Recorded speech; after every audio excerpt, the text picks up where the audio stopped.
Now this video is dedicated to one of my subscribers. So I'm not going to say his name, but if he wants to make himself known in the comment section, he is welcome to do so. So let's just say that in regards to alcohol addiction, I've been where he is now. Only his problem, I will admit, is much more severe than mine were. So, have you ever asked yourself, am I my brother's keeper?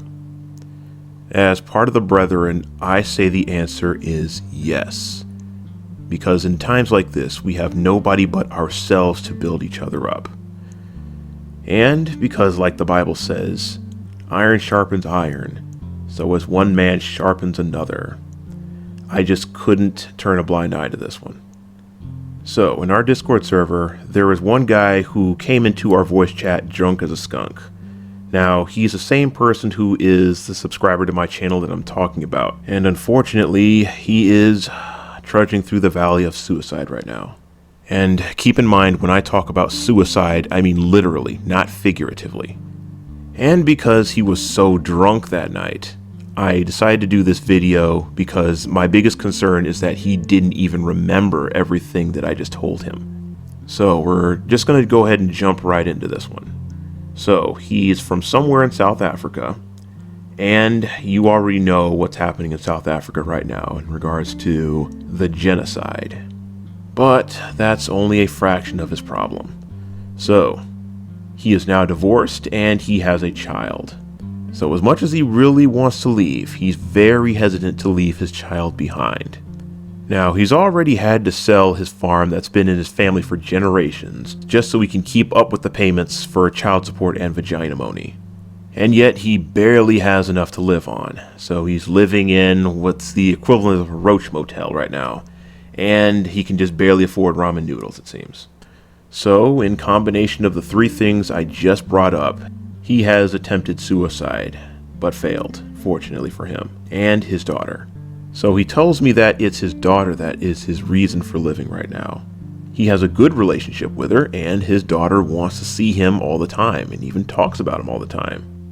Now, whether he ultimately decides to flee South Africa or not, that is totally up to him. I can't tell him what to do, and that's not entirely the point of this video. Because as you've stated, your reason for living is your daughter. And while I honor this and I respect this 100%, this is where I have to tell you and honestly implore you to stop drinking. So with that being said, I don't know how long you've been drinking, but these addictions can quickly spiral out of control, as I know by direct experience.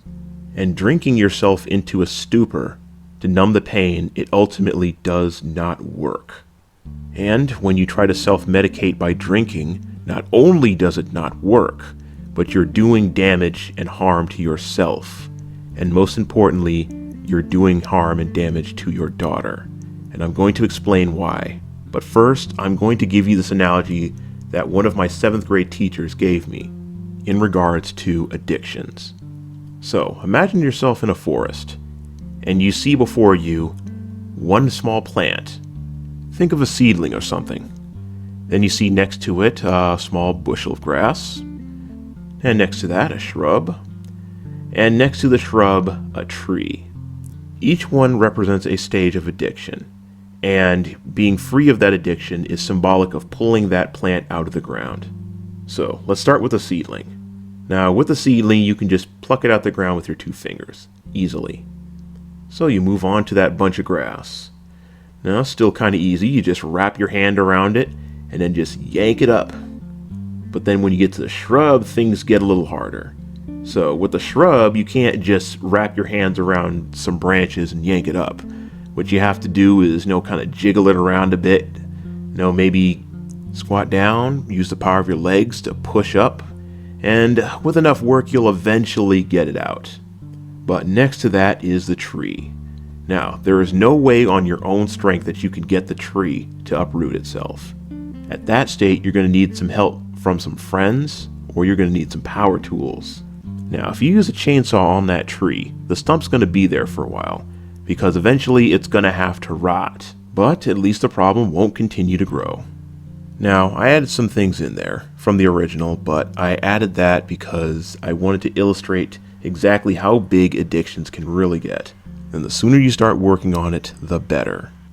Now, I'm going to give you a live example of someone's addiction reaching the level of the tree, where I had to help break the addiction out of him. So, I have the audio, I'm going to play it, but I'm going to censor out the obviously doxing information, so don't worry about that. But this is how bad his addiction got before I finally just intervened. Try all you want, but you're not getting those open. Don't fucking record me. Yes, I'm recording you because has to see this. This is how, I mean, it's not funny, but this is how low you have dropped. Dude, no. Yes. I'm sorry, you can't. Yes, I can. I'd rather be homeless. Just watch. Watch. No, I'd rather be homeless than you take this shit. Then you want to be under a bridge drinking that? Yeah, I'll be under a bridge drinking this before you take this one. All right. You've seen it live. No. You'd rather be homeless and drunk. You see, this guy is so smashed that he wants to protect this booze like it's an unborn child. It's so fucking easy to live when you're drunk, though. No, it's easy to die when you're drunk. You got it wrong. Dude, I'm not gonna let you take this. I'd legit rather be kicked out than you take this. I'm sorry, but... You're getting kicked out either way. So what sense is it going to make? Are you seeing this right now? I don't want to... Are you seeing this? Who's that? Is that you with the red face? Me with the red face? What red face? Your background. I saw a red face. No, that's you. That's me? I'm that red right now? Wait. Red? Wait, you're seeing red. I saw red in my face. Oh, you're quite red. Oh my god. At least in this camera, you're more red than usual. Fuck. I can't believe I'm that red. Now, I'm going to stop this recording, and I am going to show you exactly how powerless you will be in jail. Okay? Now, after listening to that, do you see exactly how addicted he was? And imagine how much worse things may have been if I had not intervened.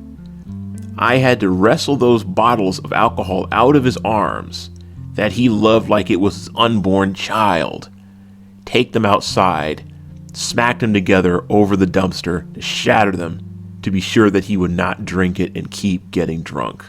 Because he was getting drunk for 4 days straight. When his drunk would wear off, he'd just drink some more. And that was going to kill him because wine, it has sulfites. Sulfites are going to make you feel even worse. And my other roommate, we were just ripping into him because that was a very, very, very unwise thing to do, to say the least. Now, adding to that, he stole all of that booze. That's right, he stole it. He'd just go into a store, put some booze in a cart, and walk out with it and hope he didn't get caught. Now, he did get caught once, and he did get wrestled to the ground, and he was going to have the cops called on him. But that employee had mercy on him and decided not to call the cops on him because he had been there before and understood that he was just strung out. And if he didn't have me, he'd probably be in jail or dead right now. But fortunately for him, he hasn't drank ever since.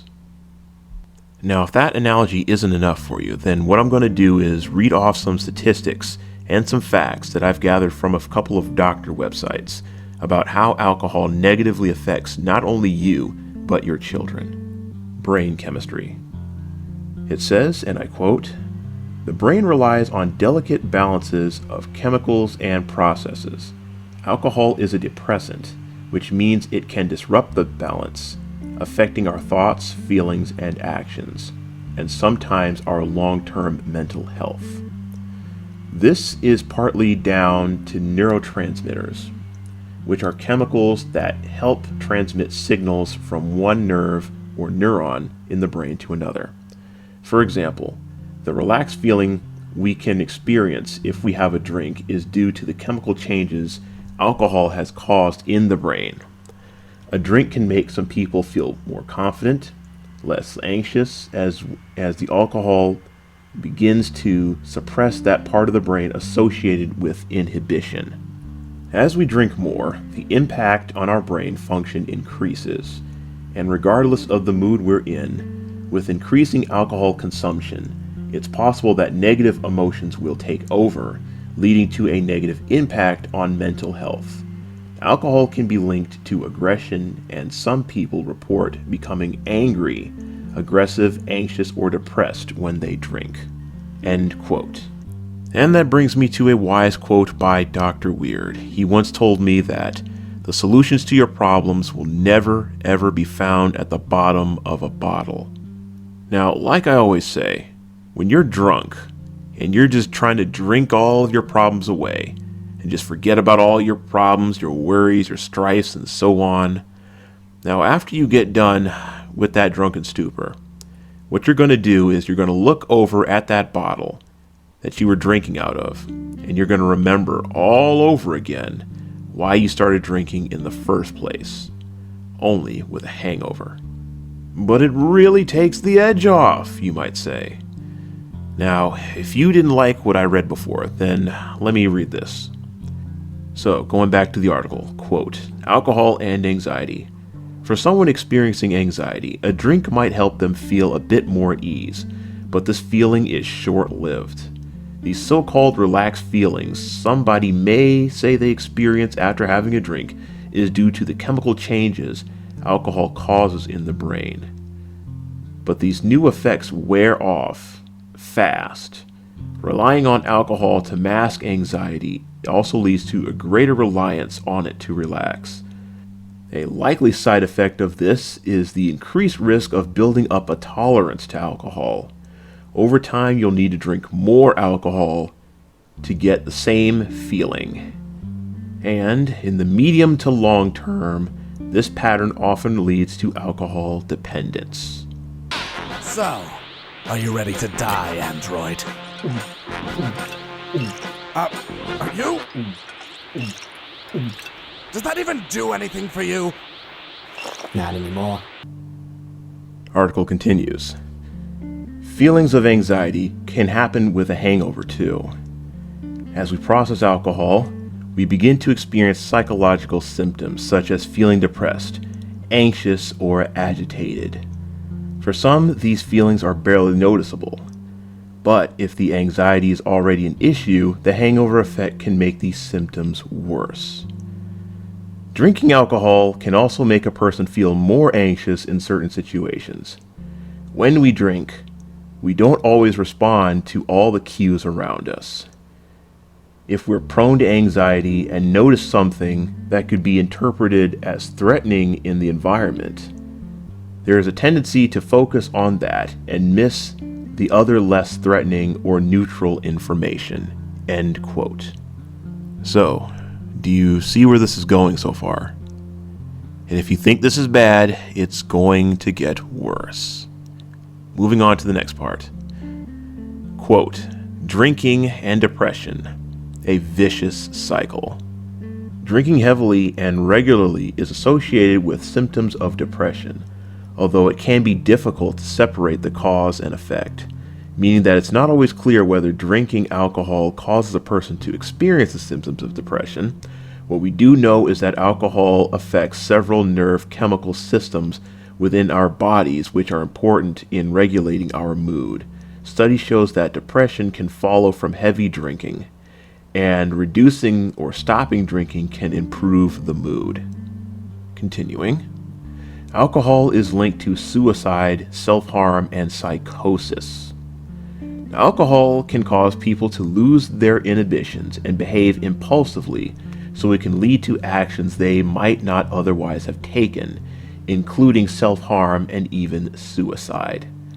There is a strong association between drinking heavily, either chronic or acute alcohol misuse, and suicidal thoughts, suicidal attempts, and death from suicide. Extreme levels of drinking, such as drinking more than 30 units per day for several weeks, can occasionally cause psychosis, which is a severe mental illness where hallucinations and delusions of persecutions, for example, occur. Psychosis can be caused by both acute intoxication and withdrawal, and can be more common in cases where drinkers who are dependent on alcohol suddenly stop drinking. Now, as a former alcoholic, this is something I can definitely relate to, because no matter how much I drank, no matter how much I wanted to feel free from sadness and depression, it just made it worse. It just made me want to commit suicide even more, because even I wanted to just drink myself into a coma and never wake up. That's just not how you solve your problems. Now, I told you this before, and I'm going to mention it again. Now, it may be potentially offensive, but I believe it is the truth. You ever heard the saying, the strong survive and the weak and the unfit die? Now, if you kill yourself, to me that's just saying that I was not strong enough and not fit enough to live. Now, I'm not telling you just to embrace the suffering, but I am telling you to keep fighting for the sake of your daughter, because you are no good to your daughter when you are dead. Now, the effects of alcohol don't stop there. It does get worse too, because there is a type of dementia that you could develop if you don't stop drinking. So, from another article, the person may develop signs of Korsakoff syndrome. This disorder is a type of dementia. Symptoms include memory problems, in particular, difficulties forming new memories, poor judgment, decreased planning and organization skills, mood and personality changes, hallucinations, and progressively worsening cognitive decline that may affect every area of functioning, including speech, vision, bowel, and bladder function. So when things like this, as well as everything I listed in the previous articles, begin to affect you, what you have to do is stop drinking. Because what's going to happen is that a lot of times your brain is not going to self-correct itself for quite a while. It could be 6 months to a year or even 2 years. But eventually you will get better, in most cases. Now, before I wrap this up, I'm going to read off one more article segment here. And this is not about how it affects you, but how it affects your children. Quoting the article, what they discovered is that infants of alcoholics showed more stubborn and persistent temperaments at 12 months of age, and that by 18 months they had more internalizing problems. Other studies support these findings and demonstrate the significant impact that alcohol abuse and alcoholism can have on a child's development. For instance, boys whose fathers abuse alcohol are at risk for poor self-regulation that may become apparent as early as preschool. These difficulties in controlling impulses and regulating behavior at an early age are often predictors of future behavioral issues and even substance abuse issues of their own. Alcohol abuse also creates a number of psychological effects, including guilt, anxiety, embarrassment, confusion, anger, depression, and inability to form close relationships. I'll end the quote there because I'm going to link this in the description anyway, so if you want to read it for yourself, then you can see all of this in detail. So I know this is so easy to say, but yet seemingly so hard to do. But I'm still going to say it anyway. You have to stop drinking. Not just for yourself, but for the sake of your daughter. I know this sucks. I don't know by experience considering the grave circumstances that you're dealing with right now. But what's going to help you and your daughter the most is having and maintaining a sober mind. I believe you can do it. I believe anyone can do it if they really try. Now, I am a descendant of alcoholics. My granddad was a drunk for 50 years, who sat around and drank so much that he didn't have the strength to walk when his house caught on fire. My dad used to drink too before I was born. To what degree, I don't know because I never asked, but he knew that he couldn't drink while I was in the picture. But even though I don't have any kids, they would be my number one priority in this world. And even though I don't have any, it bothered me so much for a long time knowing that there were people younger than me looking to me as an example of how to stop drinking. Yet I would relapse over and over and over again. Next month, I'll be 1.5 years sober. Because if I can stop drinking, you can too. And let me tell you, just because your depression or whatever is keeping you depressed goes away, that doesn't necessarily mean that you're going to stop drinking automatically. Because I discovered that even after all of my perceived problems were solved, I still had the drinking problem. And I was getting drunk at work, and I risked losing my job over it. So, that being said, please don't wait for a certain moment or a certain breakthrough just to come so you can give yourself an excuse not to drink anymore. It usually isn't that easy. Now, at the time of recording this, the morning constitutional is going to start in roughly 15 minutes. So I'm going to wrap this up and I am going to let you go. I hope this was helpful to you. I really hope that you got something out of it. And I hope that I'm not just speaking into the void. Although I'm not a licensed alcohol and drug dependency counselor, you can come to me and talk to me anytime. My door is open just for you, brother.